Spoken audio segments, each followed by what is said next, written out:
of these. I got a little obsessed with mine. In fact, I got a little obsessed with all my stuff. Have you ever wondered where all the stuff we buy comes from and where it goes when we throw it out? I couldn't stop wondering about that, so I looked it up. And what the textbook said is that stuff moves through a system from extraction to production to distribution to consumption to disposal.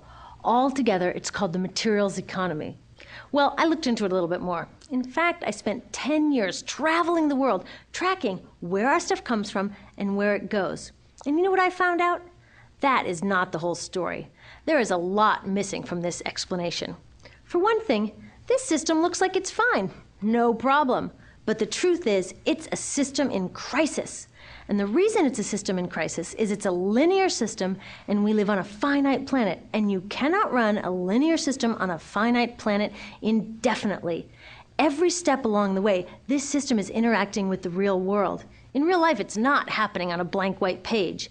It's interacting with societies, cultures, economies, the environment. And all along the way, it's bumping up against limits. Limits we don't see here because the diagram is incomplete. So let's go back through. Let's fill in some of the blanks and see what's missing. Well, one of the most important things that's missing is people. Yes, people. People live and work all along this system. And some people in this system matter a little more than others. Some have a little more say. Who are they? Well, let's start with the government.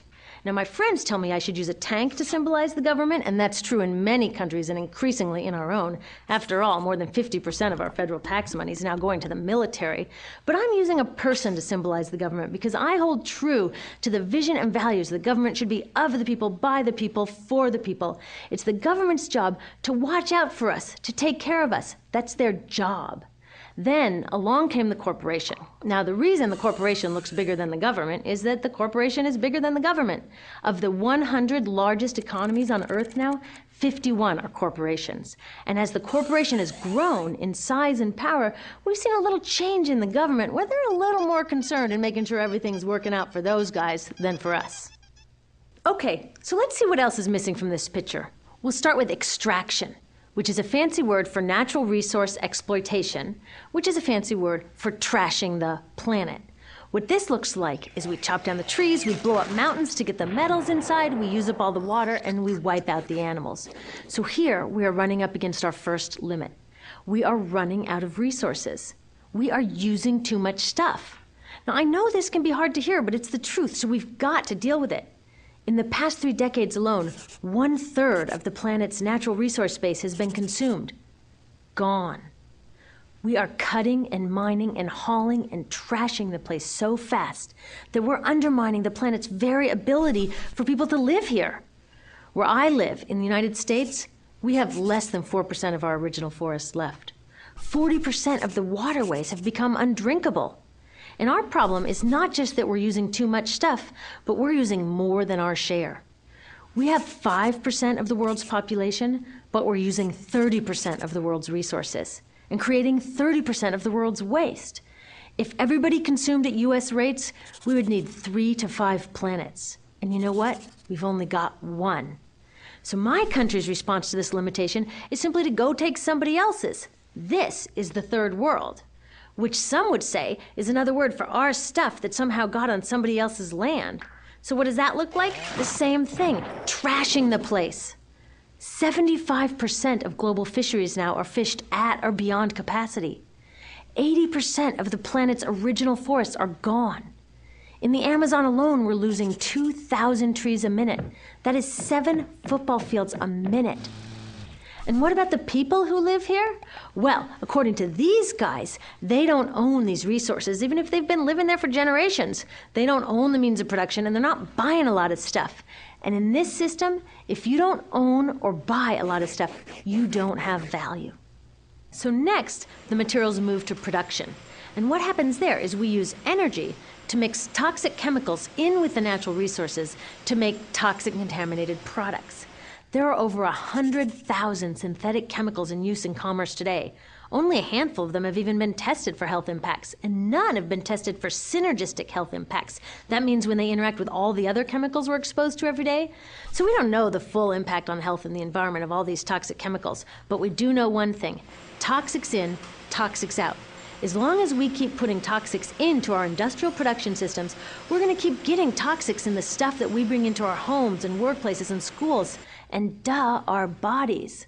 Like BFRs, brominated flame retardants, they're a chemical that make things more fireproof, but they are super toxic. They're a neurotoxin. That means toxic to the brain. What are we even doing using a chemical like this? Yet we put it in our computers, our appliances, couches, mattresses, even some pillows. In fact, we take our pillows, we douse them in a neurotoxin, then we bring them home and put our heads on them for 8 hours a night to sleep. Now, I don't know, but it seems to me in this country with so much potential, we could think of a better way to stop our heads from catching on fire at night.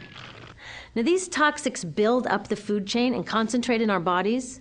Do you know what is the food at the top of the food chain with the highest level of many toxic contaminants? Human breast milk. That means that we've reached a point where the smallest members of our societies, our babies, are getting the highest lifetime dose of toxic chemicals from breastfeeding from their mothers. Is that not an incredible violation? Breastfeeding must be the most fundamental human act of nurturing. It should be sacred and safe. Now, breastfeeding is still best, and mothers should definitely keep breastfeeding, but we should protect it. They should protect it. I thought they were looking out for us. And of course, the people who bear the biggest brunt of these toxic chemicals are the factory workers, many of whom are women of reproductive age. They're working with reproductive toxins, carcinogens, and more. Now I ask you, what kind of woman of reproductive age would work in a job exposed to reproductive toxins except for a woman with no other option? And that's one of the beauties of this system. The erosion of local environments and economies here ensures a constant supply of people with no other option. Globally, 200,000 people a day are moving from environments that have sustained them for generations into cities, many to live in slums, looking for work, no matter how toxic that work may be. So you see, it's not just resources that are wasted along this system, but people too. Whole communities get wasted. Yep, toxics in, toxics out. A lot of the toxics leave the factories in products, but even more leave as byproducts or pollution. And it's a lot of pollution. In the US, our industry admits to releasing over 4 billion pounds of toxic chemicals a year. And it's probably a lot more because that's only what they admit. So that's another limit, because yuck, who wants to look at and smell 4 billion pounds of toxic chemicals a year? So what do? Move the dirty factories overseas, pollute someone else's land. But surprise, a lot of that pollution is coming right back at us, carried by wind currents. So what happens after all these natural resources are turned into products? Well, it moves here for distribution.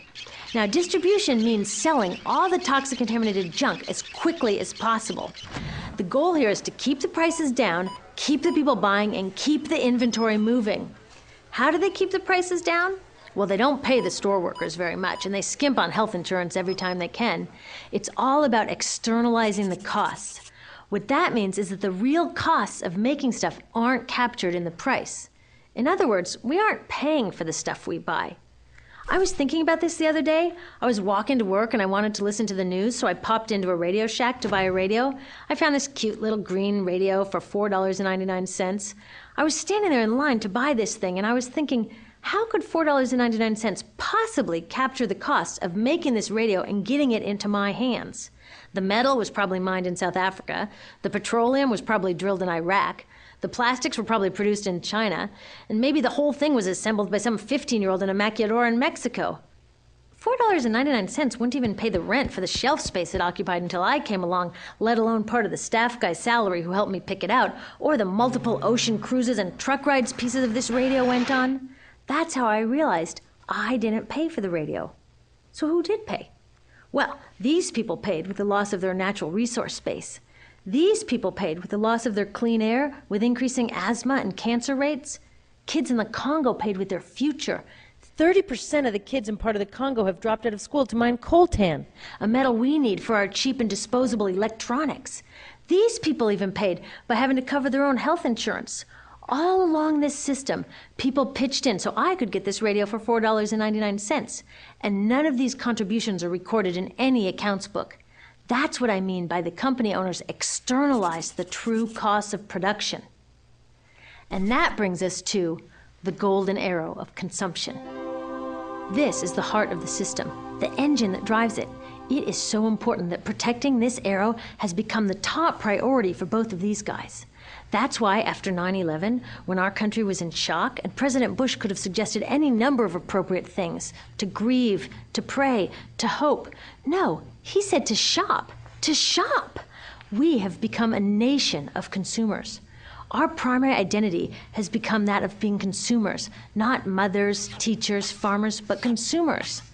The primary way that our value is measured and demonstrated is by how much we contribute to this arrow, how much we consume. And do we? We shop and shop and shop, keep the materials flowing, and flow they do. Guess what percentage of total materials flow through this system is still in product or use 6 months after their date of sale in North America? 50%? 20? No, 1%. 1. In other words, 99% of the stuff we harvest, mine, process, transport, 99% of the stuff we run through this system is trashed within 6 months. Now, how can we run a planet with that level of materials throughput? It wasn't always like this. The average U.S. person now consumes twice as much as they did 50 years ago. Ask your grandma. In her day, stewardship and resourcefulness and thrift were valued. So how did this happen? Well, it didn't just happen. It was designed. Shortly after World War II, these guys were figuring out how to ramp up the economy. Retailing analyst Victor Lebeau articulated the solution that's become the norm for the whole system. He said, our enormously productive economy demands that we make consumption our way of life, that we convert the buying and use of goods into rituals, that we seek our spiritual satisfaction, our ego satisfaction in consumption. We need things consumed, burned up, replaced, and discarded at an ever-accelerating rate. President Eisenhower's Council of Economic Advisors chairman said that the American economy's ultimate purpose is to produce more consumer goods. More consumer goods? Our ultimate purpose? Not provide health care or education or safe transportation or sustainability or justice? Consumer goods? How did they get us to jump on board this program so enthusiastically? Well, 2 of their most effective strategies are planned obsolescence and perceived obsolescence. Planned obsolescence is another word for designed for the dump. It means they actually make stuff to be useless as quickly as possible, so we'll chuck it and buy a new one. It's obvious with things like plastic bags and coffee cups, but now it's even big stuff. Mops, DVDs, cameras, barbecues even, everything. Even computers. Have you noticed that when you buy a computer now, the technology is changing so fast that in just a couple of years, it's actually an impediment to communication? I was curious about this, so I opened up a big desktop computer to see what was inside. And I found out that the piece that changes each year is just a tiny little piece in the corner.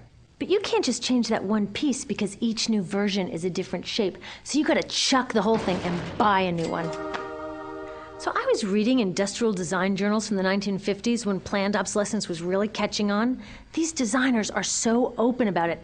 They actually discuss how fast can they make stuff break that still leaves the consumer having enough faith in the product to go out and buy another one. It was so intentional. But stuff cannot break fast enough to keep this arrow afloat.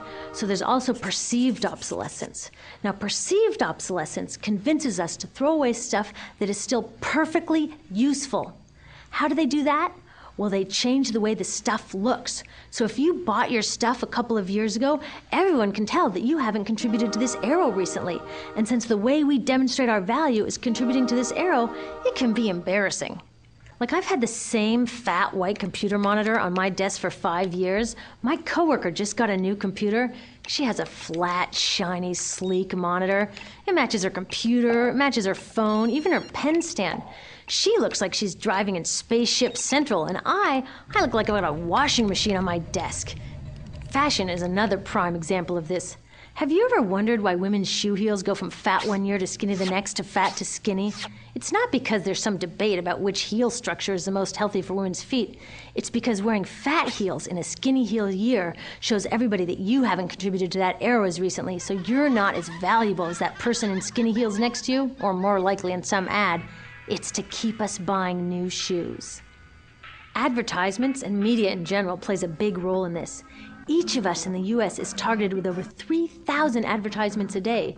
We see more advertisements in 1 year than people 50 years ago saw in a lifetime. And if you think about it, what's the point of an ad except to make us unhappy with what we have? So 3,000 times a day, we're told our hair is wrong, our skin is wrong, our clothes are wrong, our furniture is wrong, our car is wrong, we are wrong, but it can all be made right if we just go shopping. Media also helps by hiding all of this and all of this. So the only part of the materials economy we see is the shopping. The extraction, production, and disposal all happens outside of our field of vision. So in the US, we have more stuff than ever before, but polls show that our national happiness is actually declining.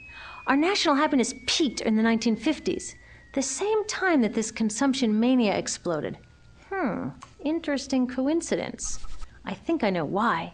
We have more stuff, but we have less time for the things that really make us happy. Friends, family, leisure time. We're working harder than ever. Some analysts say we have less leisure time than any time since feudal society. And do you know what the two main activities are that we do with the scant leisure time we have? Watch TV and shop. In the US, we spend 3 to 4 times as many hours shopping as our counterparts in Europe do. So we're in this ridiculous situation where we go to work, maybe 2 jobs even, and we come home and we're exhausted. So we plop down on our new couch and watch TV, and the commercials tell us you suck. So you gotta go to the mall to buy something to feel better, and then you gotta go to work more to pay for the stuff you just bought. So you come home and you're more tired, so you sit down and you watch more TV, and it tells you to go to the mall again, and we're on this crazy work, watch, spend treadmill, and we could just stop. So in the end, what happens to all the stuff we buy anyway? At this rate of consumption, it can't fit into our houses, even though the average house size has doubled in this country since the 1970s. It all goes out in the garbage. And that brings us to disposal. This is the part of the materials economy we all know the most because we have to haul the junk out to the curb ourselves. Each of us in the United States makes 4.5 pounds of garbage a day. That's twice what we each made 30 years ago. All of this garbage either gets dumped in a landfill, which is just a big hole in the ground, or if you're really unlucky, first it's burned in an incinerator and then dumped in the landfill. Either way, they both pollute the air, land, water, and don't forget, change the climate. Incineration is really bad. Remember those toxics back in the production stage? Well, burning the garbage releases the toxics up into the air. Even worse, it makes new super toxics, like dioxin. Dioxin is the most toxic man-made substance known to science, and incinerators are the #1 source of dioxin. That means that we could stop the #1 source of the most toxic man-made substance known just by stopping burning the trash. We could stop it today. Now, some companies don't want to deal with building landfills and incinerators here, so they just export the disposal too. What about recycling? Does recycling help? Yes, recycling helps. Recycling reduces the garbage at this end, and it reduces the pressure to mine and harvest new stuff at this end. Yes, yes, yes, we should all recycle, but recycling is not enough. Recycling will never be enough for a couple reasons. First, the waste coming out of our houses is just the tip of the iceberg. For every 1 garbage can of waste you put out on the curb, 70 garbage cans of waste were made upstream just to make the junk in that 1 garbage can you put out on the curb. So even if we could recycle 100% of the waste coming out of our households, it doesn't get to the core of the problems. Also, much of the garbage can't be recycled, either because it contains too many toxics or it's designed not to be recyclable in the first place. Like those juice packs, where they have layers of metal and paper and plastic all smushed together, you can never separate those for true recycling. So you see, it is a system in crisis. All along the way, we are bumping up against limits. From changing climate to declining happiness, it's just not working. But the good thing about such an all-pervasive problem is that there are so many points of intervention. There are people working here on saving forests and here on clean production, people working on labor rights and fair trade and conscious consuming and blocking landfills and incinerators, and very importantly, on taking back our government so that it really is by the people and for the people. All of this work is critically important, but things are really going to start moving when we see the connections, when we see the big picture. When people along the system get united, we can reclaim and transform this linear system into something new, a system that doesn't waste resources or people. Because what we really need to chuck is that old school throwaway mindset. There's a new school of thinking on this stuff, and it's based on sustainability and equity, green chemistry, zero waste, closed-loop production, renewable energy, local living economies. It's already happening. Now, some say it's unrealistic, idealistic, that it can't happen, But I say the ones who are unrealistic are those that want to continue with the old path. That's dreaming. Remember, that old way didn't just happen. It's not like gravity that we've just got to live with. People created it, and we're people too. So let's create something new.